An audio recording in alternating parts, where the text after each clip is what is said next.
الله ما في قلبي غير الله لا إله إلا الله محمد رسول الله আউযু বিল্লাহি মিনাশ শাইতানির রাজিম বিসমিল্লাহির রহমানির রহিম সালামুন আলাইকুম ওয়া রাহমাতুল্লাহি ওয়া বারাকাতুহু।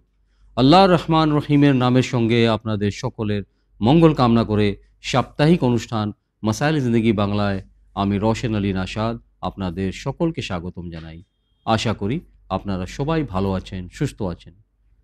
আমাদের প্রিয় অনুষ্ঠান মাসাইল জিন্দেগি বাংলা আরম্ভ করি আমাদের সকলের প্রশ্নের উত্তর কোরআন ও হাদিস ও আহলে বাইত আলাইহিমুসসালামের শিক্ষার আলোকে নেওয়ার জন্য আমাদের সকলের প্রিয় এবং জনপ্রিয় আলেমে দ্বীন জনাব মাওলানা শেখ সাবির রেজা সাহেব কিবলাকে স্বাগতম জানাই এবং বিনা কোনো ভূমিকায় সরাসরি অনুষ্ঠান শুরু করি। আজকের অনুষ্ঠানে আমি আপনাদের পাঠানো সর্বপ্রথম টেক্সট মেসেজ পড়ব, তারপরে অনুষ্ঠানের শেষের দিকে আপনাদের পাঠানো অডিও মেসেজ প্লে করব। আসসালামু আলাইকুম ওয়া রাহমাতুল্লাহি ওয়া বারাকাতুহু। মাওলানা সাহেব। ওয়ালাইকুম আসসালাম ওয়া রাহমাতুল্লাহি ওয়া বারাকাতুহু। মাওলানা সাহেব, আশা করি আপনি ভালো আছেন, সুস্থ আছেন। আলহামদুলিল্লাহ, শুকরিল্লাহ। ভাই আপনি কেমন আছেন? আলহামদুলিল্লাহ, দোয়া আছে।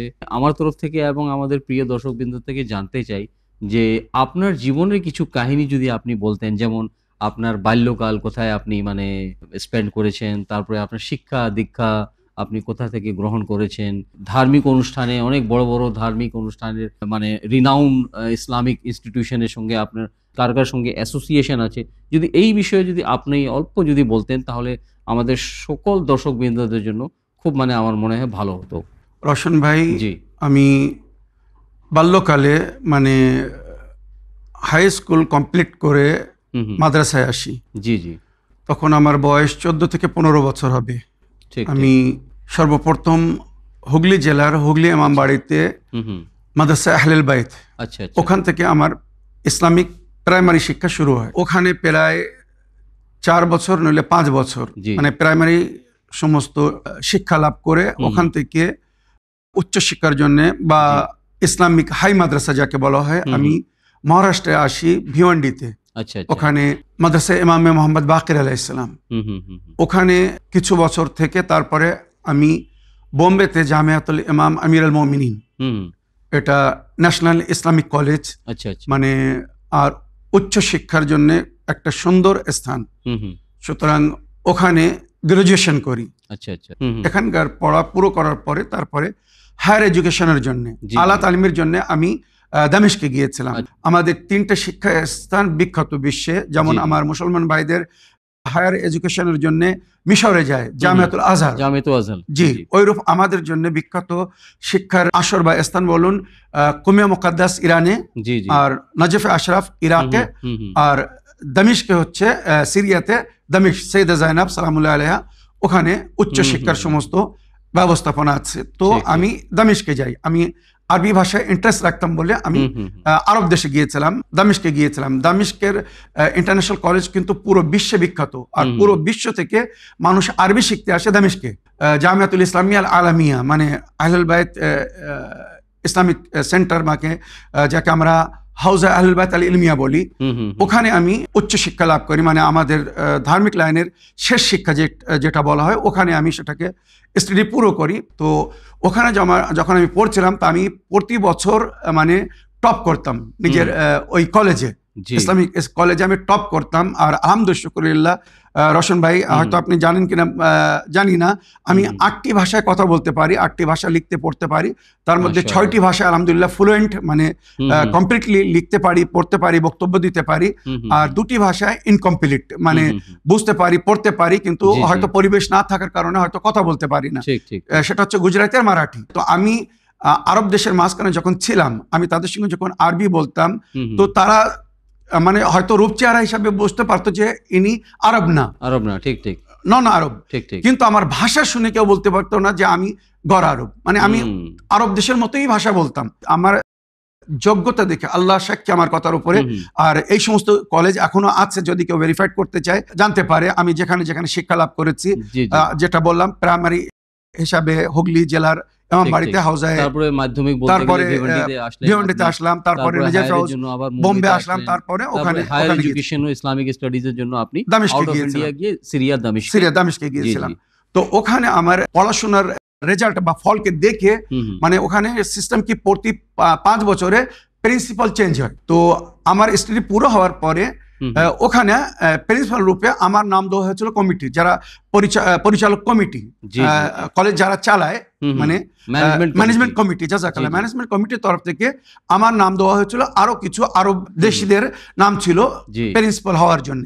বিশ্বাস করুন, যখন আমার নাম সাজেস্ট করা হয়েছে, বাকি আরবরা নিজের নাম ফিরে নিয়েছিল, উইথড্রল করে নিয়েছিল, যে এ লোক যখন প্রিন্সিপাল হতে চাচ্ছে বা এ লোকের নাম যখন রাখা হয়েছে, আমাদের প্রয়োজন নেই, আমরা খুব সুন্দরভাবে এ লোককে জানি, উনি সমস্ত বিষয়ে দক্ষতা রাখেন। হ্যাঁ, আমি বলতে চাই যে একটা আরব এলাকায়, কারণ আরবের মধ্যে কিন্তু একটা কিন্তু প্রাউড ফিল আছে, জাযাকাল্লাহ, কিন্তু নন আরব বা আজমকে কিন্তু অত ইম্পর্টেন্স দেয় না। আরব কান্ট্রিতে একজন নন আরব ইন্ডিয়ান মানুষ সেখানে আরবিক ভাষার প্রিন্সিপাল অপয়েন্ট হচ্ছে।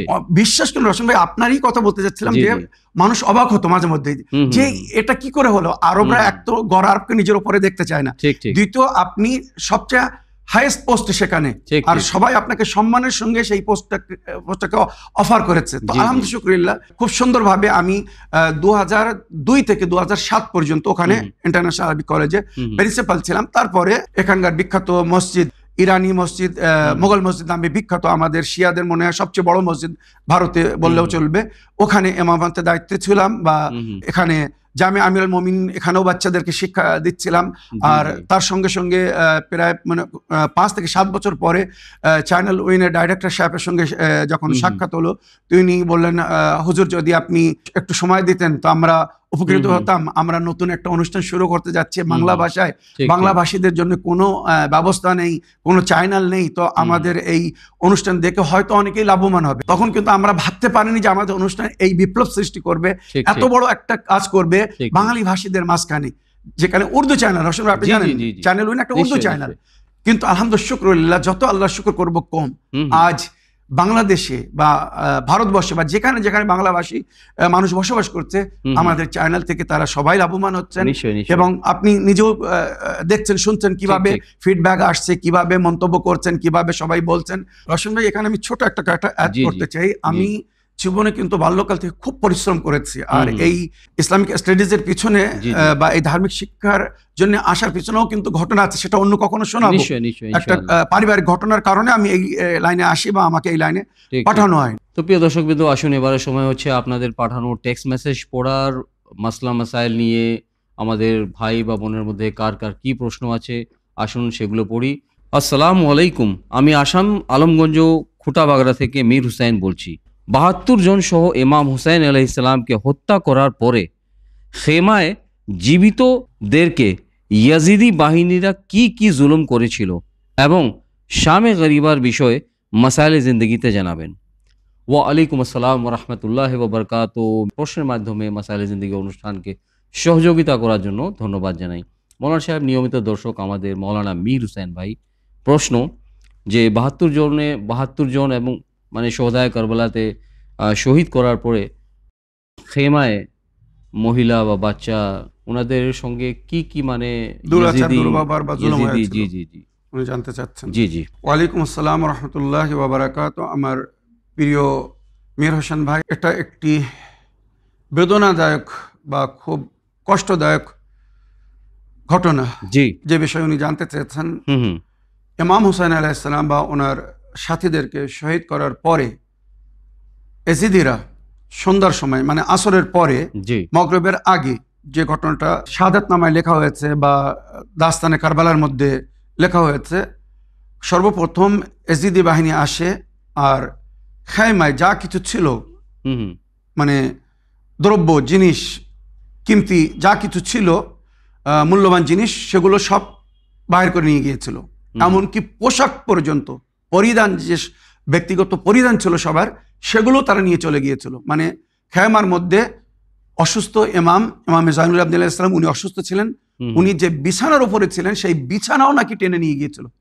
চিন্তা করুন কত নিষ্ঠুর ছিল তারা। এরপরেও কিন্তু তারা মানে ইক্তেফা করেনি, যেটা আমরা বলি, এরপরেও তারা চুপ থাকেনি। সন্ধ্যা যখন হলো, এবারে কি করছে এজিদি বাহিনী, একবার চিন্তা করুন, পেসারে সাদের হুকুম হচ্ছে, ওমর ইবনে সাদের হুকুম হচ্ছে যে সমস্ত খেমা আগুন লাগিয়ে দেওয়া হোক।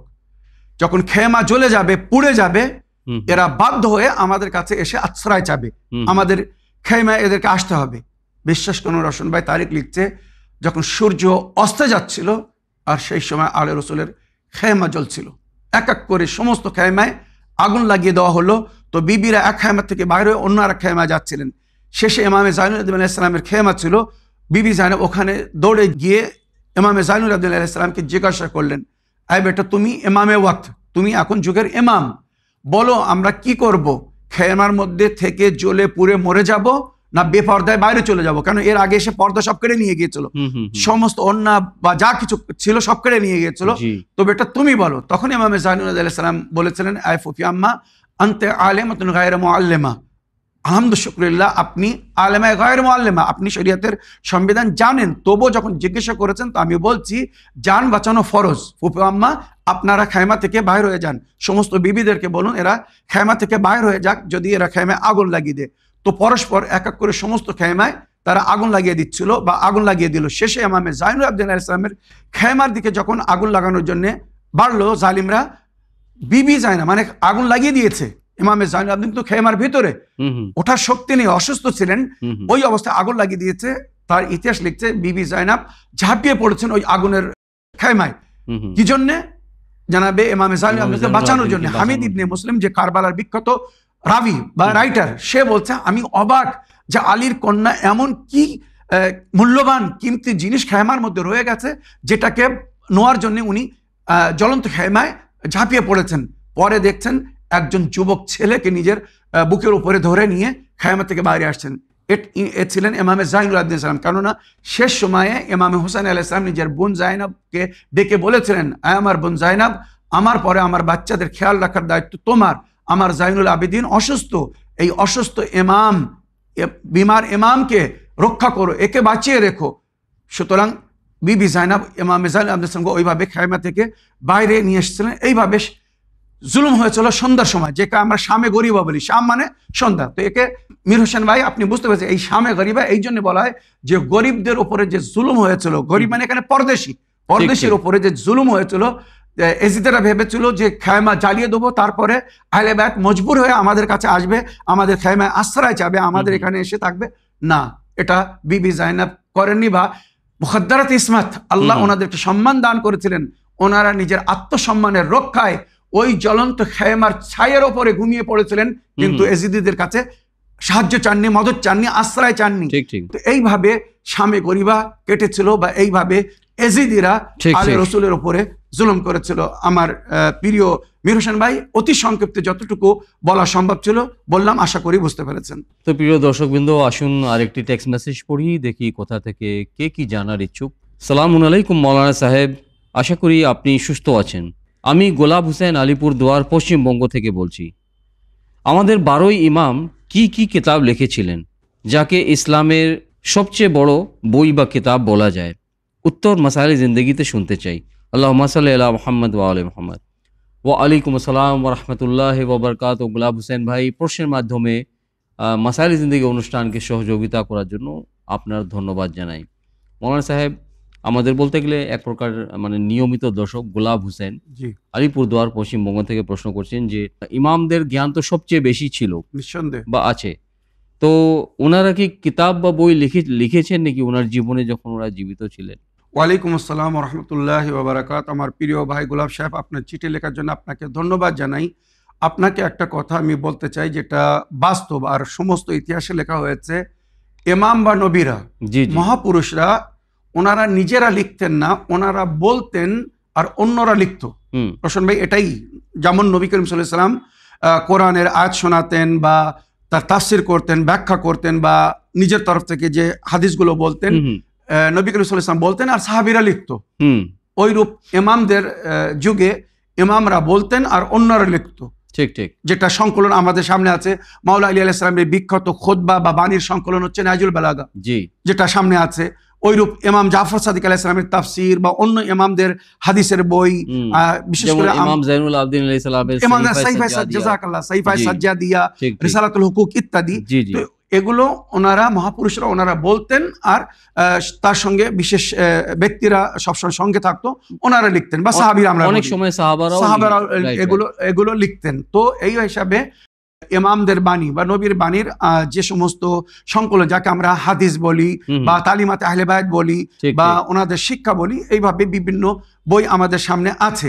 যেমন আমরা আমাদের ধার্মিক প্রমাণ হিসেবে যেমন কোরআনকে সর্বশ্রেষ্ঠ প্রমাণ মনে করি, ওইরূপ হাদিসের বই হিসেবে আমাদের মাঝখানে রওশন ভাই 4টে বই কিন্তু বিখ্যাত।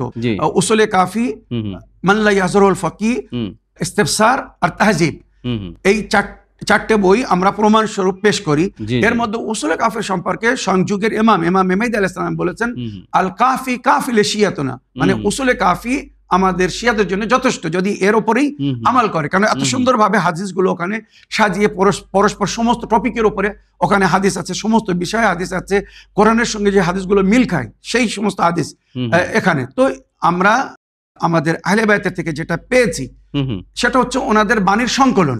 মানে ইমামে জামানা আজ্জালাল্লাহু তাআলা ফরজহু শরীফ উসুলে কাফিকে বলতে গেলে অ্যাপ্রুভ করছেন, রেকমেন্ডেড। জাযাকাল্লাহ সুন্দর। মানে ইমাম যখন সামনে ছিলেন, গায়বাতে সোগরার যুগ, 69 বছর, ওনার নায়েবিনদের সঙ্গে সাক্ষাৎ হতো, সাধারণ মানুষের প্রশ্ন নিয়ে ইমামকে দিতেন আর ইমাম উত্তর দিত, সেগুলো পৌঁছে দিতেন। তো এইভাবে যে সমস্ত বাণী সংকলন আছে এগুলো তো মাহফুজ আছে এই সমস্ত বইয়ের মধ্যে। তারপরে যখন গায়বাতে কোবরায় গিয়েছিলেন ইমাম জামানা আজ্জালাল্লাহু তাআলা, এর মাঝখানে এখানে সরাসরি ইমামের সঙ্গে কারো সাক্ষাৎ হবে না, উনি যেটা বলেছিলেন।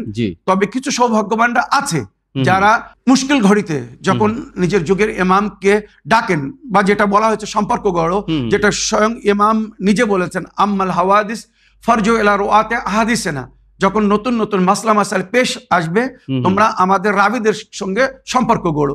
তো কিছু লোকেরা গায়বাতে কোবরার যুগে আছে যারা হয়তো ইমামের সঙ্গে সম্পর্কে আছে, আর ইমাম তাদের মাধ্যমে আমাদেরকে শিক্ষা দিচ্ছেন, নতুন নতুন বিষয়ের প্রশ্নের উত্তর দিচ্ছেন। আর এটা কিন্তু ইমামের দায়িত্ব, কেন কিয়ামত পর্যন্ত আল্লাহর হুজ্জত থেকে জমিন খালি থাকবে না, আর বান্দাদের প্রয়োজনকে পুরো করার দায়িত্ব যুগের ইমামের। সুতরাং ইমাম আমাদেরকে এইভাবে গাইড করছেন। তো মহাপুরুষরা ওনারা নিজেরা বই লিখেননি, ওনারা বলতেন আর অন্যরা লিখত। তো প্রিয় দর্শকবৃন্দ, আসুন আরেকটি টেক্সট মেসেজ পড়ি, দেখি কার কি প্রশ্ন। সালামুন আলাইকুম, আশা করি আপনারা আল্লাহর রহমতে ভালো আছেন। আমি রফিকুল ইসলাম, অসম থেকে। আমি জানতে চাই যে কেউ কি শুধু মুহররম মাসে আযাদারি করে জান্নাতে যেতে পারবে? কারণ অনেক রিওয়ায়াতে পাওয়া যায় যে কেউ যদি ইমাম হুসাইন এবং শুহাদায়ে কারবালার উপরে ক্রন্দন করে, মজলিস ও মাতম করে, তাকে বিবি ফাতেমা জহরা সালামুল্লাহ আলাইহা জান্নাতে দাখিল করার গ্যারান্টি দিয়েছেন, সে যত বড় গুনাহগার ব্যক্তি হোক না কেন। বিস্তারিত উত্তর মাসাইলে জিন্দেগিতে শুনতে চাই। আল্লাহুম্মা সাল্লি আলা মুহাম্মদ ওয়া আলি মুহাম্মদ। ওয়া আলাইকুম আসসালাম ওয়া রাহমাতুল্লাহি ওয়া বারাকাতুহু। প্রশ্নের মাধ্যমে মাসাইলে জিন্দেগি বাংলা অনুষ্ঠানকে সহযোগিতা করার জন্য এবং দোয়ায় স্মরণে রাখার জন্য আমি আপনার ধন্যবাদ জানাই। মৌলানা সাহেব, আবার আমাদের নিয়মিত দর্শক রফিকুল ইসলাম আসাম বা অসম থেকে প্রশ্ন করছেন যে শুধুমাত্র কি আযাদারি মজলিস মাতম করলে জান্নাতে কি দাখিল হওয়া যাবে, বা জান্নাত কি আমরা পাবো যদিও আমরা গুনাহগার হই? ওয়ালাইকুম আসসালাম ওয়া রাহমাতুল্লাহি ওয়া বারাকাতুহু। আমার প্রিয় ভাই রফিকুল সাহেব, আপনার চিঠি লেখার জন্য এবং প্রশ্নের মাধ্যমে মাসাইলে জিন্দেগি বাংলা অনুষ্ঠানকে সহযোগিতা করার জন্য ধন্যবাদ জানাই। আপনি একটা সুন্দর বিষয় প্রশ্ন করেছেন। অনেকেই আমাদের মধ্যে কিছু ভুল ধারণার মধ্যে আছে রওশন ভাই, এই ভুল ভাঙার প্রয়োজন আছে। নিশ্চয়। একজন মানুষ সারা জীবন নেকি করছে, নামাজ পড়ছে, রোজা রাখছে, হজ করছে, যাকাত দিচ্ছে, খুমুস দিচ্ছে, অন্যায়ের বিরুদ্ধে লড়াই করছে, আমর বিল মারুফ করছে, অর্থাৎ মানুষকে নেকির দিকে আমন্ত্রণ জানাচ্ছে, নেহি আনিল মুনকার করছে, অসৎ পথ থেকে মানা করছে, তাওয়াল্লা করছে, তাবারা করছে, মানে আহলে বায়াতকে ভালোবাসছে, আহলে বায়াতের শত্রু থেকে সমস্ত উসুলের দিন ফুরুদ্দিনের উপরে আমাল করছে। আর একজনা কিছু করছে না, একজনা নামাজ পড়ছে না, রোজা রাখছে না, হজ করছে না, কিছু করছে না, সেও জান্নাতে যাবে, আর একজন সবকিছু করার পরে জান্নাতে যাবে। তো এটা কি অন্যায় না, অবিচার না? এখানে বোঝার আছে যেটা অধিকাংশ মহাপুরুষরা, গুরুজনেরা যারা রওয়ায়াতের অ্যানালাইসিস করেন, ওনারা যেভাবে বলেছেন ওটা হচ্ছে বাস্তব। কিন্তু ইমাম হোসেন আলাইহিস সালামের জন্য কাঁদো বা রোদন করো, যেটা নবীও রোদন করেছিলেন, বিবি জাহরাও রোদন করেছিলেন। সমস্ত রওয়ায়াতের পেছনে একটি কন্ডিশন রাখা হয়েছে, টার্মস এন্ড কন্ডিশন, ওইটা কিন্তু উল্লেখ হয় না। তো ওখানে সেটা উল্লেখ করা হয় না। ইমাম হোসেন আলাইহিস সালামের জন্য কাঁদো, ওই রোদন তোমার গুনার বকশিশ করাবে, জি। তোমাকে জান্নাত প্রবেশ করাবে, হুম, মা হুম। ফাতেমা শেফাত করবেন। কখন? বেমারেফাতে। ওখানে যেটা শব্দ ব্যবহার হয়েছে অধিকাংশ রাওয়ায়াতের মধ্যে, মারফত ইমাম সহ। হোসেন আলাইহিস সালামের মারেফাতের সঙ্গে কাঁদো, হুম, হুম, হুম। মারেফাত সহ কাঁদো, যে ইমাম হোসেন আলাইহিস সালাম কি জন্য শহীদ হয়েছিলেন, কি কারণে শাহাদাত দিয়েছিলেন।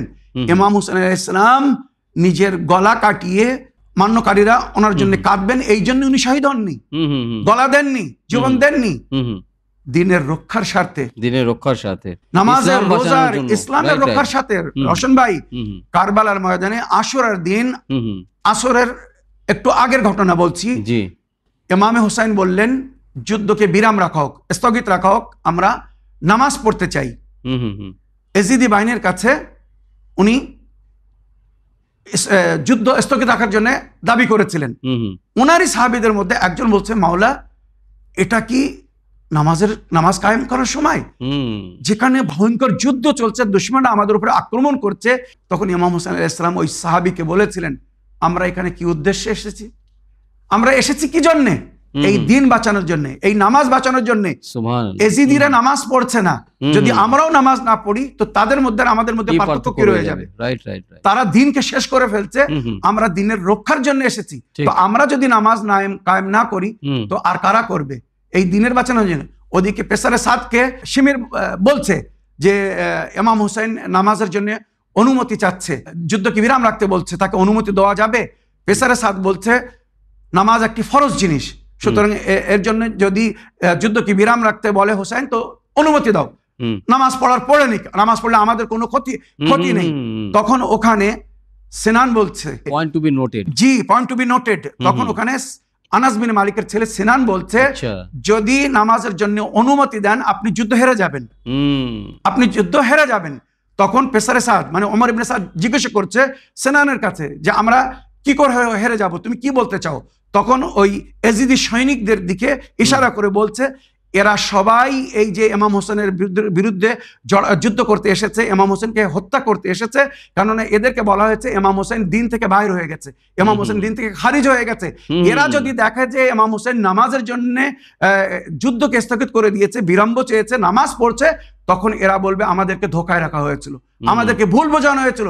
ইমাম হোসেনের দিনের বাইরে যায়নি, ইমাম হোসেন তো এখনো নামাজ পড়ছে, যুদ্ধ হেরে যাবে। সঙ্গে সঙ্গে পেসারে সাদ কি বললো, না, খবরদার যেন নামাজের জন্য যুদ্ধ বিরাম রাখানো হয়। আর ইতিহাস লিখছে ইমাম হোসেন নিজের সাথীদের সঙ্গে নামাজ পড়ছিলেন, আর কি ধরনের মুসলমান ছিল তারা, নামাজের সময় তীর বর্ষণ করছিল। জোহর ইবনে কায়েন এবং সাইদকে বা সাদকে ইমাম নিজের সামনে দাঁড় করিয়েছিলেন, তারা বলেছিল মাওলা আপনার উপরে তীর আসবে, আমরা রক্ষা করব। তো ইতিহাস লিখছে প্রায় 40টির বেশি তীর এক একজনা খেয়েছিলেন ইমাম হোসেন আলাইহিস সালামের দিকে। যে তীর আসছিল সেই তীরগুলো তারা নিজের ওপরে নিয়েছিল, নামাজও শেষ, থানারও শেষ হয়ে গিয়েছিলেন। আর ইতিহাস সাক্ষী, মানে নামাজের অবস্থায় তারা তীর মেরেছিল। যারা নামাজীদের ওপরে তীর মারবে বা তীর মারে তারা কি মুসলমান হতে পারে? একবার নিজের বিবেকের কাছে জিজ্ঞাসা করুন। তো আমি এখানে শুধু আমার রফিক ভাইয়ের প্রশ্নের উত্তরে বলতে চাই যে ইমাম হোসেন আলাইহিস সালামের জন্য ক্রোধন করুন, কাঁদুন, তবে মারেফাতের সঙ্গে। ইমাম হোসেন আলাইহিস সালাম যে দিনকে বাঁচিয়ে গেছেন, রক্ষা করে গেছেন, যেটা আমরা জিয়ারতে বলি, আশহাদু আন্নাকা কাদ আকামতাস সালাত ওয়া আতাইতাজ যাকাত ওয়া আমারতা বিল মারুফ ওয়া নাহাইতা আনিল মুনকার ওয়া আতাতাল্লাহু ওয়া রাসূলুহু হাত্তা আতাকাল ইয়াকিন।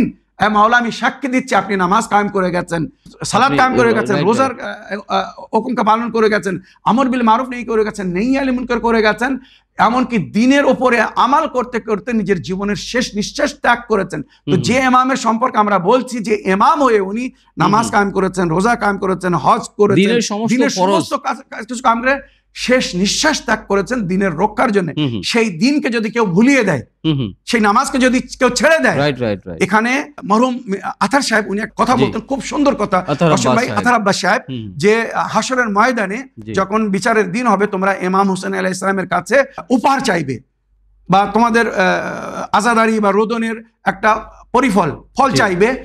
ইমাম হোসেন হয়তো জিজ্ঞাসা করবে তুমি নামাজ পড়েছিলে, তুমি রোজা রেখেছিলে, তুমি হজ করেছিলে, তুমি যাকাত দিয়েছিলে, তুমি খুমুস দিয়েছিলে, যেগুলো এজিদ মানা করছিল যে নামাজ পড়ো না, তুমি কার কথা শুনেছিলে? তোমরা হজ করতে গিয়েছিলে না হজকে ছেড়ে দিয়েছিলে? যদি হজ করে থাকো আমার কথা মেনেছো, হজকে যদি ছেড়ে দিয়ে থাকো এজিদের কথা মেনেছো, জাকাত খুমুস যদি তোমরা আদায় করো তাহলে তোমরা আমার কথা মেনেছো, যদি না আদায় করো তোমরা এজিদের কথা মেনেছো। এইভাবে ইমাম হুসাইন আলাইহিস সালাম একটি একটি প্রশ্ন করবেন নিজের আজাদারের কাছে, অনুগামী অনুচরদের কাছে, তোমরা নামাজ পড়েছিলে কিনা, রোজা রেখেছিলে। এবারে যদি সেখানে কোনো আজাদার বলে, মাওলা আমি আপনার জন্য খুব কেঁদেছিলাম, খুব মাতম করেছিলাম, মজলিস করেছিলাম, কিন্তু আমি নামাজ পড়িনি, রোজা রাখিনি, হজ করিনি, জাকাত দেয়নি, খুমুস দেয়নি, জিহাদ করিনি, অন্যায়ের বিরুদ্ধে কথা বলেনি, আমর বিল মারুফ নাহিয়াল মুনকার করিনি, তাওয়াল্লা করিনি, তখন ইমাম কি বলবেন? সারা জীবন কাজ করেছো এজিদের ফ্যাক্টরিতে, সারা জীবন কথা শুনেছো এজিদের, আর ফল নিতে এসেছো আমার কাছে। ঠিক ঠিক, রশন ভাই একটা বড় মূল্যবান কথা, কিন্তু একদম এইটা আমাদের মধ্যে অনেক আহলে বায়াতের মান্যকারীর এই ভুলের মধ্যে পড়ে আছে যে আমরা শুধু ক্রোধন করলে স্বর্গে চলে যাবো, জান্নাতে চলে না। রশন ভাই এখানে হাদিস বলছে বা কোরআনের আয়াত আগে, ফামান ইয়ামাল মিসকালা যাররাতিন খায়রান ইয়ারা ওয়া মান ইয়ামাল মিসকালা যাররাতিন শাররান ইয়ারা, চুল পরিমাণে সামান্য যদি ভালো কাজ করে তারও ফল দেখবে, খারাপ করলে তার ফলও তাকে পেতে হবে। হ্যাঁ, ইন্নাল হাসানাত ইয়াযহাবনা সাইয়্যাত, নেকি বুরাইকে মুছে দেয়। তো যদি বেশি থেকে বেশি মানুষ নেকি করে, অল্প যদি পাপ থাকে সেটাকে মুছে দেওয়া হবে। এবারে মানুষের জীবনে যদি বেশি পাপ হয়, অল্প নেকি হয়, কি হবে? রশন ভাই এটাকে ভাবতে, এখানে মাসুমিনরা বলেছেন যে আমাদের অনুগামী অনুসারীরা যারা আমাদের জন্য দুঃখিত হবে, আমাদের দুঃখে দুঃখিত হবে বা আমার খুশিতে খুশিতে হবে, এরা যদি নেক আমাল করে এরা শেফাত পেয়ে সঙ্গে সঙ্গে জান্নাতে যাবে, মরার পরেই, হিসাবের পরেই, কিয়ামতের দিনে হিসাবের পরেই জান্নাতে যাবে। কিন্তু যারা পাপের পরে পাপ করেছে, আমাদের কথা শুনেনি, আমাদের কথার উপরে আমাল করেনি, হ্যাঁ, রোদন করার জন্য, মুসিবতের দুঃখে দুঃখিত হওয়ার জন্য এরা আজর পাবে, কিন্তু আগে পাপের সাজা পেতে হবে। ঠিক ঠিক, আমার কি সুন্দর ভাবে বলেছেন, জান্নাত পবিত্র স্থান, কোন নেজাসাত জান্নাতে যাবে না। আর এই পাপ রিজিস, কোরআনে রিজিস বলেছে, সমস্ত প্রকারের পাপকে রিজিস মানে নেজাসাত, মানবিক নেজাসাত, কিন্তু এটা আন্তরিক নেজাসাত। তো যতক্ষণ ওই নেজাসাত থাকবে ও জান্নাতে যাবে না। আল্লাহ রাব্বুল আলামিন আরাফে রেখে ওই নেজাসাতের ধোলাই করাবেন, মানে ওই নেজাসাতের ওই গুনার পাপের সাজা দেওয়া হবে। যখন তার পাপ মাপ হয়ে যাবে, মানে সাজা পেয়ে যাবে, শরীর বা রূপ পাক হয়ে যাবে, তখন তাকে জান্নাতে প্রবেশ করার অনুমতি দেবে। তো এখানে আমার রফিক ভাই, আশা করি আপনি বুঝতে পেরেছেন, যারা আল্লাহর নেক বান্দা, দিনের উপরে আমাল করছে আর তার সঙ্গে ক্রোধন করছে মারেফাতের সঙ্গে, এরা সঙ্গে সঙ্গে জান্নাতে যাবে। আর যারা ইমামদের কথা শুনছে না, আহলে বায়াতের কথা শুনছে না, স্বয়ং ইমাম হোসেন আলাইহিস সালাম যা কিছু তাদের জন্য বলে গেছেন বা করে গেছেন, তারা সেগুলো ফলো করছে না আর ইমামের জন্য কাঁদছে। তো যদি বিনা মারেফাতে কাঁদা হয় তো হয়তো সে জান্নাতে যাবে, কিন্তু হাজার বছর, লক্ষ বছর পরে। আশা করি বুদ্ধিজীবীর জন্য ইশারা যথেষ্ট, বা যারা এই ধারণা নিয়ে আছে যে আমরা শুধু রোদন করলে স্বর্গে চলে যাব বা মাতম করলে, মজলিস করলে জান্নাতে যাওয়ার জন্য যথেষ্ট, আশা করি তারা বুঝতে পেরেছে। তো প্রিয় দর্শকবৃন্দ, আসুন আরেকটি টেক্সট মেসেজ পড়ি, দেখি কার কি প্রশ্ন, কে কি জানার ইচ্ছুক। সালামুন আলাইকুম মাওলানা সাহেব রোশন আলী ভাই, আশা করি আপনারা আল্লাহর রহমতে ভালো আছেন। আমি নূর আলম আলী আহমেদ আসাম থেকে বলছি। আমার প্রশ্ন হচ্ছে যে উম্মতে মুসলিমা কে কি করে ইত্তেহাদে বাইনুল মুসলিমিনের পথে আনা যাবে? কারণ আমরা একতার জন্য অন্য ধর্মের সঙ্গে ইসলামের সিমিলারিটিস খুঁজে বেড়াই, কিন্তু আমাদের নিজের ইসলামের ধর্মের ক্ষেত্রে সেটা করি না, বরঞ্চ তার উল্টোটা করি। তো মৌলানা সাহেব, একজন সাধারণ জ্ঞান রাখা ব্যক্তি কার পিছনে যাবে, কি করে সত্য রাস্তাকে আপন করবে? উত্তর মাসালে জিন্দগিতে শোনার ইচ্ছুক। ওয়ালাইকুম আসসালাম রহমতুল্লাহ ওবরকাত। নূর আলম আলী আহমেদ ভাই, সুন্দর প্রশ্নের মাধ্যমে মাসালে জিন্দগি অনুষ্ঠানকে সহযোগিতা করার জন্য অন্তর থেকে আমি আপনার ধন্যবাদ জানাই। আবার নিয়মিত দর্শক, আসাম থেকে নূর আলম আলী আহমেদ ভাইয়ের প্রশ্ন, ইত্তেহাদে বাইনুল মুসলিমিন কি করে, মানে unity among different সেক্টস of Islam কি করে কায়েম করা যাবে? ওয়ালাইকুম আসসালাম রহমতুল্লাহ বারাকাত। আমার প্রিয় ভাই নূর আলম সাহেব, আপনার চিঠি লেখার জন্য আপনাকে অসংখ্য ধন্যবাদ জানাই। যুগের প্রয়োজন বা পরিস্থিতি হিসেবে একটি সুন্দর প্রশ্ন রেখেছেন, যেমন সাহেব, আমরা কি করলে আমাদের মধ্যে ঐক্যতা বজায় থাকবে বা ইউনিটি ফিরে আসবে, আমরা মিলেমিশে কাজ করতে পারবো, মুসলমানদের সমস্ত সম্প্রদায়ের মানুষরা, সমস্ত ফেরকার লোকেরা এক হতে পারবো, একসঙ্গে মিলেমিশে কাজ করতে পারবো। তো এ বিষয়ে আমি ক্লিয়ারলি বলতে চাই রশন ভাই, নবী করিম সাল্লাল্লাহু আলাইহি ওয়াসাল্লাম পর্দা নেওয়ার আগে, পরলোক গমনের আগে, উনি নিজের উম্মত যাতে ডিভাইড না হয়, সুতরাং সূরা আলে ইমরানের এই আয়াতের ব্যাখ্যায় উনি বলেছিলেন, ওয়াতাসিমু বিহাবলিল্লাহি জামিয়ান, তোমরা সকলে আল্লাহর রস্সিকে মজবুত করে ধরো, ওয়ালা তাফাররাকু, মতভেদ করো না।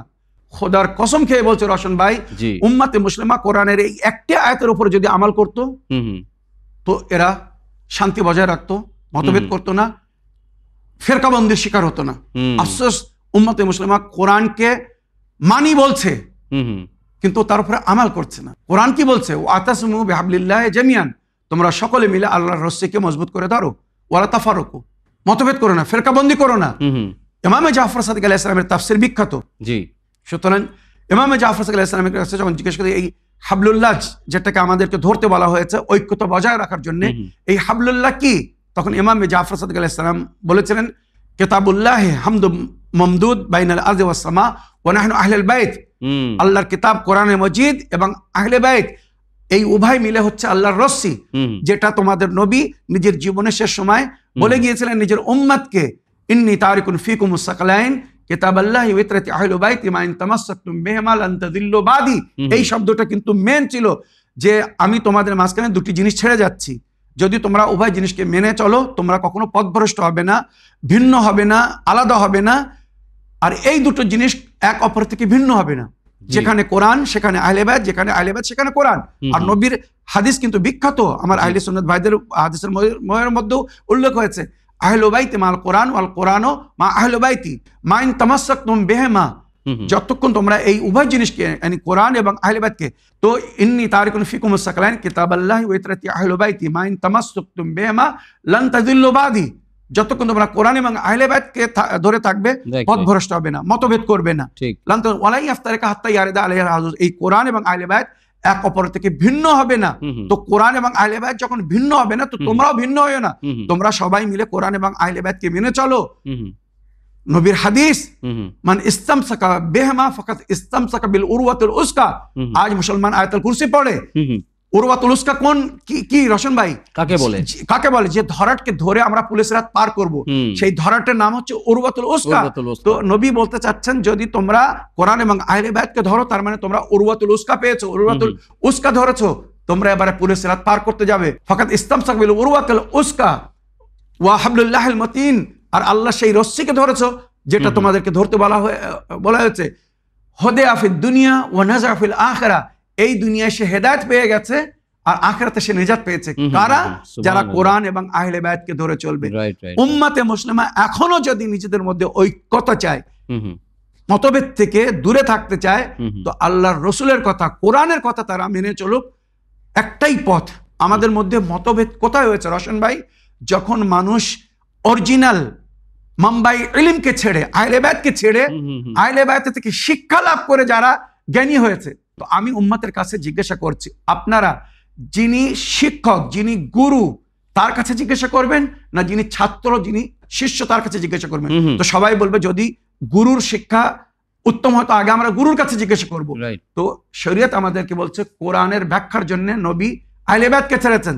এবার একবার ভেবে দেখতে হবে, যারা কোরআনের সঙ্গে ছিল ঠিক আমরা তাদের কথা শুনবো, যারা পরস্পর কোরআনের ইলম এক অপরকে দিয়েছে ইমামরা, রাজে ইমামত, আমরা তাদেরকে ফলো করব না যারা কোনো অস্তিত্ব রাখতো না নবীর যুগে, তাদের কথা শুনবো? আরেকটি কথা আছে মৌলানা সাহেব, যে মানে আহলে বাইতের মানে হেড যিনি ছিলেন মানে ইমাম আলী আলাইহিস সালাম, জাযাকাল্লাহ, ওনার বিষয়ে নবী করিম সাল্লাল্লাহু আলাইহি সাল্লাম মানে ইরশাদ করছেন যে আনা মদিনাতুল ইলম ওয়া আলী বাবুহা। তো দেখা যায় যদি হাদিস যদি আমরা দেখি যে আমাদের অন্য মুসলমানের অন্য মাসলাকদের যে বই কিতাব যেগুলো আছে, তো এই বাবুহা যে ইলমের বাব মানে মাওলা আলী আলাইহিস সালাম দরজা, যেখান থেকে নবী ইলম নিতে বলেছেন সেখান থেকে নিচ্ছে না।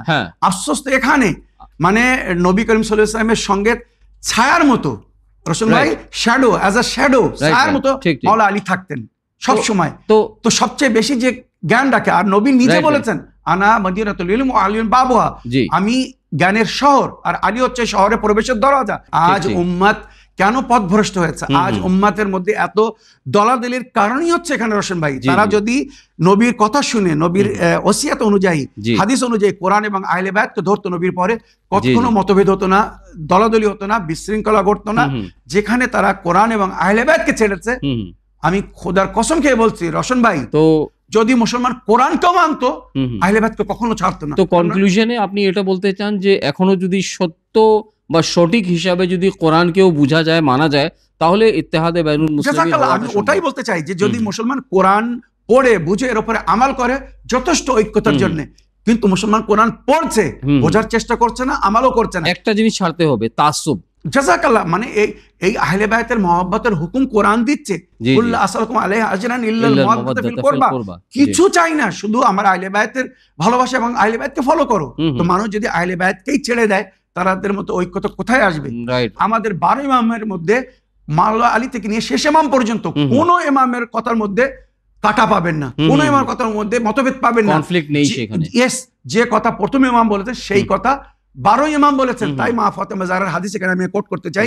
বিবি ফাতেমা জাহরা বলেছিলেন, কাদ জাআলাল্লাহু তাআতানা নিযামান লিল মিল্লাহ ওয়া ইমামাতুনা আমানাম মিনাল ফুরকা। আল্লাহ রাব্বুল আলামিন আমাদের ইতাআতকে উম্মতে মুসলিমার জন্য জীবন রেখা করেছেন, লাইফলাইন করেছেন। নিজামে হায়াত আমাদের ইতাআত, ওয়া ইমামাতুনা আমানাম মিনাল ফুরকা। আর যদি তোমরা মতভেদ থেকে বাঁচতে চাও তো আমাদের ইমামতকে অ্যাকসেপ্ট করো, আমাদের নেতৃত্বে কাজ করো, যাদের মধ্যে কোনো মতভেদ নেই। তো আমার প্রিয় ভাই, আশা করি আপনি বুঝতে পেরেছেন যে আমাদের মধ্যে ঐক্যতা যদি আমরা বজায় রাখতে চাই, বা ঐক্যতা বা একতা বা ইত্তেহাদ যদি ফিরে আনতে চাই, তো আমাদের কাছে একটাই রাস্তা, আর সেটা হচ্ছে কোরআন এবং আহলে বায়ত। যে দুটি জিনিসকে নবী নিজের উম্মতের হেদায়েতের জন্য বা মতভেদ থেকে দূরে থাকার জন্য ছেড়ে গেছেন, ওই দুটি জিনিসকে ফলো করতে হবে। উম্মত অটোমেটিক এক হয়ে যাবে আর সমস্ত মতভেদ দূর হয়ে যাবে। আজকের অনুষ্ঠানের শেষ টেক্সট মেসেজ পড়ি। আসসালামু আলাইকুম মৌলানা সাহেব, আমি নদিয়া থেকে মোহিনী আনসারী বলছি। আশা করি আপনারা দুজনে ভালো আছেন। এই অনুষ্ঠান দেখতে খুব ভালো লাগে। আমার প্রশ্ন হচ্ছে যে আমার মায়ের চুল সব পড়ে যাচ্ছে, অনেক রকমের তেল ব্যবহার করেছে, কিছুতেই কমছে না। যদি কোনো আমল থাকে তাহলে বলবেন। আর আমার মেয়ের নাম হচ্ছে মুস্তাকিমা আর তাসমিম, এই নাম দুটো কি ভালো? বলবেন। এটা মাসাইলে জিন্দগিতে প্রশ্নের উত্তরটা দেবেন। খোদা হাফিজ। ওয়ালাইকুম আসসালাম রহমতুল্লাহ ওবরকাত। প্রিয় মোহিনী আনসারি বোন, আপনার প্রশ্নের মাধ্যমে এবং আমাদের উভয়কে দোয়ায় স্মরণে রাখার জন্য অন্তর থেকে ধন্যবাদ জানাই। মৌলানা সাহেব, আবার নিয়মিত দর্শক মোহিনী আনসারি আপা বা বোন প্রশ্ন করছেন যে ওনার মায়ের চুল মানে ঝরে যাচ্ছে, অনেক চিকিৎসা বা মানে স্টেপ নিয়েছেন কিন্তু কিছুতে কমছে না। জি জি জি। এবং ওনার মানে মেয়ের নাম হচ্ছে মুস্তাকিমা এবং তাসমিম, তো এই দুটো নাম কি রকম ভালো? ওয়ালাইকুম আসসালাম রহমতুল্লাহি ওয়া বারাকাতুহু। আমার প্রিয় বোন মোহিনী আনসারি, আপনার চিঠি লেখার জন্য আপনাকে ধন্যবাদ জানাই। আপনার মেয়েদের নাম ভালো, কোনো অসুবিধা নেই। আর আপনার মায়ের যে চুলের সমস্যা, এর জন্যে আমি বলবো আপনার মাকে আগে ল্যাবরেটরিতে নিজের ব্লাড টেস্ট করাতে বলুন। অনেক সময় শরীরে ক্যান্সার প্রবেশ করলে বা পেটের রোগ হলে, পেটের রোগের কারণে মাথার চুল ঝরে যায়। আর বেশিরভাগ আপনারা দেখেছেন ক্যান্সার পেশেন্টের মাথার চুল পড়ে যায়। খোদা না করুক যেন এই ধরনের কোনো রোগ হয়। টিবি পেশেন্ট, ক্যান্সার পেশেন্ট, তো অনেক সময় ব্লাডের মধ্যে অনেক কিছু অসুবিধা হলে চুল ঝরাতে শুরু হয়ে যায়।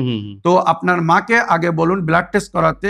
আর পেটের যদি কোনো সমস্যা থাকে, মানে ডাইজেস্ট প্রবলেম, ওখান থেকেও কিন্তু চুল পড়া শুরু হয়ে যায়, ওটার চিকিৎসা করতে বলুন। এই দুটো জিনিস আগে করতে বলুন। তারপরে একটা উপায় বলে দিচ্ছে যেটা খুব ন্যাচারাল ট্রিটমেন্ট রোশন ভাই। 4টে তেল মিক্স করে একটা তেল তৈরি করতে হবে। এই তেল খুব উপকারক। এটা রাতের বেলা ব্যবহার করতে হবে, মাখতে হবে, সকালবেলা ধুয়ে ফেলে দিলে কোনো অসুবিধা নেই। আর সেটা হচ্ছে 1 নম্বর অলিভ অয়েল, জাইতুনের তেল, যার জিকির কোরআনে হয়েছে। দ্বিতীয় কলঞ্জির তেল কিন্তু খুব সুন্দর তেল। কলঞ্জির তেল, কালো জিরা, ব্ল্যাক সিডস যাকে বলা হয়, কালো জিরার তেল। তৃতীয় অনিয়ন অয়েল, পেঁয়াজের তেল পাওয়া যায়। এর অসম্ভব, এটা অ্যান্টি ড্যান্ডিড্রাফও কিন্তু খুব সুন্দর। চতুর্থ তেল হচ্ছে সিসামের তেল, যাকে আমরা সাধারণ ভাষায় সারফালার তেল বলা হয়। এটা মেডিকেল স্টোরে বললে বা আয়ুর্বেদিক ওষুধের দোকানে বললে ওরা বুঝতে পারবে। সারফালা এক ধরনের ফল হয়, ওই ফলের তেল বাইর হয়। সিসামের তেলও বলা হয়। এটা সারফালার তেল বা সিসামের তেল, বা যদি এটা না পাওয়া যায় তো খাঁটি সরিষার তেল নিলেও হবে। এই 4টে তেল মিক্স করে সূরা জুমার এর উপরে পড়তে হবে। সূরা জুমার পড়ে ওই তেলের উপরে ফু দিয়ে ওই তেলটা প্রতিদিন রাতের বেলা লাগাতে হবে, সকালবেলা ধুয়ে ফেলতে হবে। এটা কিছুদিন ব্যবহার করলে চুলের গোড়া মজবুত হয়ে যাবে আর চুল পড়া বন্ধ হয়ে যাবে। তবে তার আগে যেমন বললাম, পেটের যদি সমস্যা থাকে তো আগে তার ট্রিটমেন্ট করতে হবে। কারণ অনেক সময় ব্লাড প্রবলেমের জন্য বা পেটের ডাইজেস্টের সমস্যার জন্য চুল পড়া শুরু হয়ে যায়। তো আশা করি এই উপায়ের উপরে আমাল করলে আপনার মা সুস্থ হয়ে যাবেন। প্রিয় দর্শকবৃন্দ, আসুন অনুষ্ঠানের অডিও মেসেজ প্লে করি, দেখি কোথা থেকে কে কি প্রশ্ন করছেন। আসসালামু আলাইকুম, আমি সানোয়ার হোসেন নওদা, নদিয়া জেলা থেকে বলছি এই 1 বছর যাবৎ আমার শরীর খারাপ হচ্ছে, বিভিন্ন রকম শরীর খারাপ একের পর এক হয়ে যাচ্ছে। তো ডাক্তার দেখিয়েছি, রিপোর্টে তেমন কিছু ধরা পড়ছে না। শরীর খারাপগুলোর কথা যদি বলি, প্রথম আমার শুরু হয় গ্যাস্ট্রিকের প্রবলেম, মানে বুকের একদম যেখানে শেষ, একদম মিডল পয়েন্টটায় করে ব্যথা হতো প্রচুর, যেটা এখনও মোটামুটি সারেনি, ঠিক হয়ে গেছিলো মোটামুটি, কিন্তু আবার হচ্ছে। আর ওটার পরেই আবার শুরু হয় ঘাড়ে ব্যথা এবং মাথা ঘোরার প্রবলেম, সেটাও ঠিকভাবে এখনও সারেনি। এবং আর একটা প্রবলেমের মধ্যেই শুরু হয় পিঠে ব্যথা এবং বাম পাঁজরে প্রচুর ব্যথা। বাম পাঁজরের ব্যথাটা যদি ওই জায়গাটা একটু স্ট্রেচ হচ্ছে তাহলেই খুব ব্যথা অনুভব হচ্ছে, হয়তো উঠতে বসতে গিয়ে কোনো ব্যথা নেই। যদি শরীরটাকে ঘোরাচ্ছি যে কোনো দিকে, তাহলে ওই জায়গাটায় খুব লাগছে, ব্যথা হচ্ছে।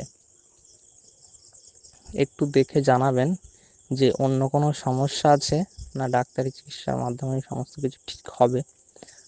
আর যদি ডাক্তারি চিকিৎসার মাধ্যমেও ঠিক হয়, তার সাথে একটু রুহানি চিকিৎসাও আপনি জানিয়ে দেবেন। আর এটা মাসাইল জিন্দেগিতে শুনতে চাই আমি। ওয়ালাইকুম আসসালাম রহমতুল্লাহ ওবরকাত। সানোয়ার ভাই, আপনার প্রশ্নের মাধ্যমে মাসাইল জিন্দেগি অনুষ্ঠানকে সহযোগিতা করার জন্য ধন্যবাদ জানাই। সানোয়ার ভাইয়ের মানে ফিজিক্যাল অনেক প্রবলেম হয়েছে কিন্তু। জি, ওয়ালাইকুম আসসালাম রহমতুল্লাহ ওবরাকাত। আমার প্রিয় ভাই সানোয়ার সাহেব, আপনার ভয়েসমেলের জন্য আপনাকে ধন্যবাদ জানাই। আপনি কিছু দুশ্চিন্তার মধ্যে পড়ে গেছেন, শারীরিক অসুবিধার কারণে হোক বা অন্য কোনো পারিবারিক সমস্যা হতে পারে, যার কারণে বা যার মাধ্যমে আপনি অনেক চিন্তা করছেন। রওশন ভাই, অনেক সময় হয় মানুষ যখন দুশ্চিন্তার মধ্যে পড়ে যায় বা অনেক সমস্যার মধ্যে পড়ে যায়, তো তখন তার ঘুম কম হয়ে যায়, অ্যাসিডিটি হয়, খাওয়া খেলে হজম হয় না, তখন আলসার সৃষ্টি হয়। আলসার মানে আস্তে আস্তে লিভারে এক রকমের লিকুইড পড়ে আর ওই ঘা তৈরি করে দেয়, লিভারকে জখমি করে দেয়। আর জখমি হয়ে গেলে তখন ওখানেই যন্ত্রণা শুরু হয়, ব্যথা শুরু হয়ে যায়। আর ওর থেকে পুরো ডাইজেস্ট সিস্টেম খারাপ হয়ে যায়, তখন গ্যাস হবে, অনেক কিছু প্রবলেম দেখা যাবে। তো আপনার প্রিয় ভাই দুটি সমস্যার মধ্যে পড়ে গেছেন, একটি হচ্ছে শারীরিক আর আরেকটি হচ্ছে মানসিক।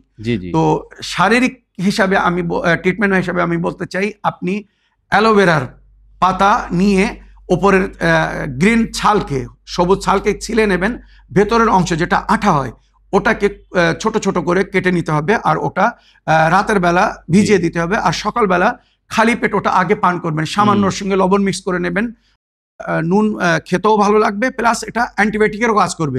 তো অ্যালোভেরার রসের সঙ্গে সামান্য নুন মিক্স করে ওটাকে সকালবেলা খালি পেটে পান করতে হবে। রওশন ভাই, এটা কিন্তু খুব প্র্যাকটিক্যাল। আমাদের সাথী ইব্রাহিম ভাই, উনিও কিন্তু খুব কষ্ট ভোগ করেছিলেন, এটা পান করে উনি একদম পরিপূর্ণ এখন ঠিক হয়ে গেছেন। তো সকালবেলা খালি পেটে অ্যালোভেরার পাতার রস, তার সঙ্গে সামান্য নুন মিক্স করে ওটা পান করুন। যদি আলসার হয়ে থাকে বা ডাইজেস্ট প্রবলেম ক্রিয়েট হয়ে থাকে, তো ওটা খুব বেশি 4 দিন 5 দিন, এক সপ্তাহের মধ্যে ঠিক হয়ে যাবে। তাছাড়া আপনার যে গ্যাসের জন্য এই যে বিভিন্ন জায়গায় ব্যথা হচ্ছে, রওশন ভাই, এটা ওই গ্যাস ছড়িয়ে যাচ্ছে। গ্যাস অনেক সময় ঘোরে শরীরের মধ্যে, আর যেখানে চাপ সৃষ্টি করে সেখানে ব্যথা হয়।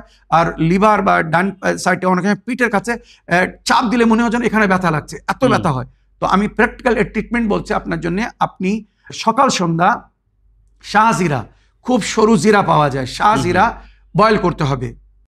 যেরকম আমরা চা তৈরি করি ওইভাবে ওটাকে অনেক সময় ধরে বয়েল করে 1 গ্লাস পানিতে মনে করুন শাহজিরা 1 চামচ দিয়ে বয়েল করবেন, হাফ যখন রয়ে যাবে ওটাকে নামিয়ে নেবেন। এবারে ওর সঙ্গে সামান্য লেবুর রস আর মধু মিক্স করবেন, অল্প মধু আর সামান্য লেবুর রস মিক্স করে ওটা পান করবেন, খুব টেস্টি, পান করতে খুব সুন্দর লাগবে। আর কিছুদিনের মধ্যে যারা রওশন ভাই এটা করেছে, সারা জীবনের জন্য গ্যাসের রোগ থেকে মুক্তি পেয়েছে। এটা কিন্তু নবী করিম সাল্লাল্লাহু আলাইহি ওয়াসাল্লাম নুসখা দিয়েছিলেন। নবীর দোয়া তালিম কখনো মিথ্যা হতে পারে না। সুতরাং ওর সঙ্গে সামান্য মধু আর লেবুর রস মিক্স করবেন, আর 7 বার সূরা আলাম পড়ে ফু দিয়ে ওটা পান করবেন সকাল সন্ধ্যা। কিছুদিন পান করুন, তো ওই সমস্ত গ্যাসের কারণে যে এদিকে যন্ত্রণা হচ্ছে, ওদিকে পিঠে বুকে, এই সমস্ত যন্ত্রণা থেকে আপনি মুক্তি পাবেন। তো এটা হচ্ছে আপনার শারীরিক চিকিৎসা, মানে ট্রিটমেন্ট বললাম। মানসিক হিসেবে অনেক অনেক সময় রশন ভাই, যেটা আমরা নবীর জীবনেও পেয়েছি বা নবীর বাণীর মধ্যেও পেয়েছি, যখন মানুষের উপরে নজর লাগে, কারোর জীবনের উপরে নজর লাগে, কাউকে উন্নতি করতে দেখে মানুষ নজর লাগায়, কারোর শারীরিক সুস্থতা দেখে নজর লাগে, ফিটনেস দেখে নজর লাগে, চেহারা দেখে, তো অনেক অনেক সময় এই নজর লাগার কারণে শরীরে ব্যথা যন্ত্রণার সৃষ্টি হয়, উত্তেজনার সৃষ্টি হয়, কষ্টের অনুভব হয়, ক্লান্তের অনুভব হয়, গ্যাস হয়, অনেক কিছু বলা হয়েছে যাদের উপরে জাদু টোনা টোটকা করা হয় বা নজর লাগে। তো ওই জন্য আমি আপনাকে স্পিরিচুয়াল ট্রিটমেন্ট, রুহানি ট্রিটমেন্ট হিসেবে আমি আপনাকে বলবো, আপনি যখন ঘর থেকে বাইরে যাবেন আয়াতুল কুরসি আর মৌজাতাইন পড়ে যাবেন আর ফিরে আসবেন। আর যদি কখনো মনে হয় যে কেউ আমার উপরে নজর লাগাচ্ছে, কেউ নজর লাগিয়েছে, তো সূরা নুন ওয়াল কালামের শেষ দুটি আয়াত, সূরা নুন ওয়াল কালামের শেষ দুটি আয়াত নজর কেটে দেয়। তো ওই আয়াত দুটো পড়ে নিজের উপরে দম করে নেবেন, আর মৌজাতাইন কুল আউযু বিরাব্বিল ফালাক কুল আউযু বিরাব্বিন নাস পড়ে নিজের উপরে দম করে নেবেন। তাছাড়া আমি অনেক এপিসোডে নজর কাটার দোয়া যেটা নবী করিম সাল্লাল্লাহু আলাইহি ওয়াসাল্লামের তালিমাতের মধ্যে এসেছে, ওইগুলো পড়ে নিজের উপরে দম করে নেবেন, সমস্ত নজর কেটে যাবে, অটোমেটিক আপনি সুস্থ হয়ে যাবেন, কিছুদিনের মধ্যে একদম নর্মাল হয়ে যাবেন। এই যে দুঃখ কষ্ট ভোগ করছেন কিছুই থাকবে না ইনশাআল্লাহ। তো শারীরিক বা মানসিক উভয়ের জন্য আমি যে ট্রিটমেন্ট বললাম, এই ট্রিটমেন্টকে ফলো করুন ইনশাআল্লাহ। আল্লাহ রাব্বুল আলামিনের কাছে আহলে বায়তের ওসিলায় নামাজ পড়ে দোয়া করুন। আর মনে রাখবেন, যখনই পানি পান করবেন বিসমিল্লাহ বলে পানি পান করবেন, আর যদি সম্ভব হয় তো সূরা আলহাম পড়ে ফু দিয়ে পানি পান করবেন, ওই পানি ওষুধের কাজ করবে রশন ভাই, যেটা আমি প্র্যাকটিক্যাল অনুভব করেছি। ওই পানি আপনার শরীর থেকে বহু রোগকে নিরাময় করে দেবে, বহু রোগকে ভালো করে দেবে। তো আশা করি এর উপরে আমল করে 15 দিন পরে কি 1 মাস পরে আমাদেরকে বলুন যে এর থেকে উপকৃত হয়েছেন কিনা, লাভবান হয়েছেন কিনা। আপনার অসংখ্য ধন্যবাদ জানাই যে সকলের প্রশ্নের উত্তর কোরআন ও হাদিস ও আহলে বাইত আলাইহিমুস সালামে শিক্ষার আলোকে দিয়েছেন, অনুষ্ঠানে অংশগ্রহণ করে আমাদের সকলকে উপকৃত করেছেন, তার জন্য আমি আপনার ধন্যবাদ জানাই। রশন ভাই, আলহামদুলিল্লাহ, শুকরিয়াল্লাহ, আল্লাহ আমাকে এই নেক হায়াত ও নেক তৌফিক দান করেছেন। আমরা দুই ভাই মিলে এইভাবে আল্লাহর বান্দাদের সেবা করার, খেদমত করার সুযোগ পেয়েছে। আল্লাহ আমাদেরকে নেক হায়াত দান করুন এবং শারীরিক সুস্থতা দান করুন, যেন এইভাবে আমরা এই অনুষ্ঠানকে জারি রেখে সকলের প্রশ্নের উত্তর দিয়ে তাদের প্রয়োজনকে পুরো করে আমরা নিজেকে যেন কৃতজ্ঞ করতে পারি। নিশ্চয়ই নিশ্চয়ই, 100 বার তারা নিজের প্রশ্নের উত্তর পাবে, আমরা আল্লাহর কাছে আজর সওয়াব পাবো। এটা আমরা কারো অন্যের জন্য নেকি করছি না, জাযাকাল্লাহ জাযাকাল্লাহ। আমি সবসময় মনে করি আমি অন্যের মঙ্গল করছি না, লোকের প্রশ্নের উত্তর দিয়ে আমি নিজের মঙ্গল করছি, নিজের উপকার করছি, উভয়ে দুনিয়াতে এবং আখিরাতে। জাযাকাল্লাহ। তো আপনারা সবাই আমাদের দুই ভাইকে দোয়াতে স্মরণে রাখবেন, এইভাবে যেন আমরা অনুষ্ঠানকে জারি রাখতে পারি, আর এইভাবে আপনাদের প্রশ্নের উত্তর দিয়ে যেন নিজেদেরকে উপকৃত করতে পারি। আল্লাহ রাব্বুল আলামিন আপনাদেরকে এবং আমাদের সকলকে নেক হায়াত এবং নেক হেদায়েত দান করুন। অন্যর হয়ে, আপনার বন্ধু বান্ধবের হয়ে প্রশ্ন করুন। মাসাইল জিন্দেগি বাংলা এবং ইসলামিক বাংলা উভয় অনুষ্ঠানকে ফলো করুন। তো আশা করি আগামী অনুষ্ঠানে আপনাদের নতুন নতুন প্রশ্ন নিয়ে, দৈনিক জীবনের মাসলা মাসাইল নিয়ে আবার আপনাদের সকলের সঙ্গে সাক্ষাৎ হবে। তো এই বলে আজকের অনুষ্ঠান শেষ করার জন্য আপনাদের সকলের কাছে অনুমতি চাই। শুকরিয়া ও ধন্যবাদ। সালামুন আলাইকুম ওয়া রাহমাতুল্লাহি ওয়া বারাকাতুহু। حسبي ربي جل الله ما في قلبي غير الله لا إله إلا الله محمد رسول الله